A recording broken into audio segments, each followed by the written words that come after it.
আজকে ছেলেকে স্কুল থেকে নিয়ে আসার সময় আচ্ছা মানে ওই রাস্তাতে একটা একটা হনুমানজির মন্দির পড়ে, বুঝলে? ঠিক আছে। তা আমি স্বভাবতই মন্দিরে হনুমানজিকে নমস্কার করতে যাচ্ছি। ঠিক সেই সময় একটা ছেলে কোথার থেকে এসে আমাকে বলছে কি, বৌদি বৌদি গেরুয়া নাকি? মানে আজব ব্যাপার, মাথাটা না দেখো, একেই এত এত কুইন্টাল কুইন্টাল গরম, হ্যাঁ, তার উপর ওই রোদে গরমে এরকম মস্করা, খিদেতে পেট চোচো করছে। আর মন্দিরে ঢুকলাম না, বুঝলে, চলে আসছি। সেই সময় ছেলেটা বলছে কি, বৌদি বুঝেছি বুঝেছি, লাল তো। এবার সত্যি না মাথাটা আমার গরম হয়ে গেছে, বুঝলে। তা আমি ভাবলাম ঠিক আছে, একটু প্রণামী বাক্সে প্রণামী দিয়ে, প্রণামী বাক্সটা দিকে শুধু তাকিয়েছি মাত্র, বিশ্বাস করবে না, ছেলেটা তখনও ওখানে ঠায় দাঁড়িয়ে আছে। দিয়ে আমাকে বলছে কি, বৌদি এবার আমি ঠিক ধরেছি, তুমি মৃণতুল না, তুমি মৃণতুল না, এই সরি তুমি সবুজ না। যাই হোক, হন্তদন্ত হয়ে ঘরে এলাম। ঘরে এসে টিভিটা যেই না চালিয়েছি, সঙ্গে সঙ্গ আমার রাগ একেবারে গলে জল হয়ে গেল। বলেন কি? টিভিতে দেখছি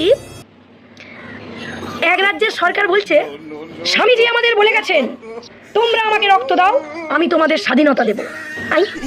একটা গান মনে পড়ে গেল, বুঝলে। না না, শুধু তুমি নও অবলাকান্ত, অনেকেরই বলার সময় খেয়াল থাকে না। কি বলে?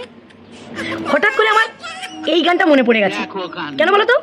যেই না আমি আর একটা চ্যানেল চেঞ্জ করেছি, দেখছি এই রাজ্যের সরকার স্টেজে উঠে ভাষণ দিচ্ছে, জালিয়ানওয়ালাবাগের হত্যাকাণ্ডে গান্ধীজি নাইট উপাধি ত্যাগ করেছিলেন। তখনই বুঝেছি ওই ছেলেটা যে আমাকে আটকে ছিল, ওই ছেলেটার কোনো দোষ ছিল না। বুঝতে পেরেছ? আচ্ছা, লড়াইটা হাড্ডাহাড্ডি হচ্ছে, কেউ কাউকে 1 ইঞ্চিও জায়গা ছেড়ে দিতে রাজি নয়। তবে দিন শেষে আমি একটাই কথা বলতে চাই, যে আপনাদের এই হাড্ডাহাড্ডি লড়াইটা দয়া করে ওপরে চালান করবেন না। বুঝতে পেরেছেন?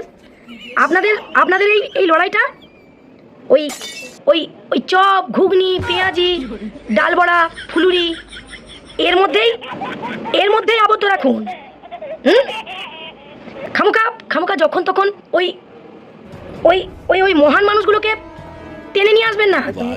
হ্যাঁ, আপনাদের এই ডায়লগের ঠেলায় পড়ে আমরা আমাদের সেই ছোটবেলা থেকে যে পড়াশোনাগুলো পড়ে এসেছি না, সব ভুলতে বসেছি আমরা।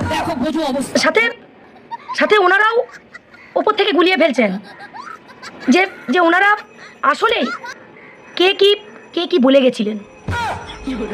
তাই আমাদের নিজেদের সমস্যা, নিজেদের লড়াই নিজেদের কাছেই রাখুন। খামোখা নিচের এই রাজনীতি, এই লড়াই, এই ঝামেলা ওপরে পাঠাবেন না, ওপরটাকে আর দূষিত করবেন না। বোঝা গেল? তো চলো আজকে এইটুকুই, আবার কালকে দেখা হবে। টাটা। কথা কি ক্লিয়ার না ভেজাল আছে?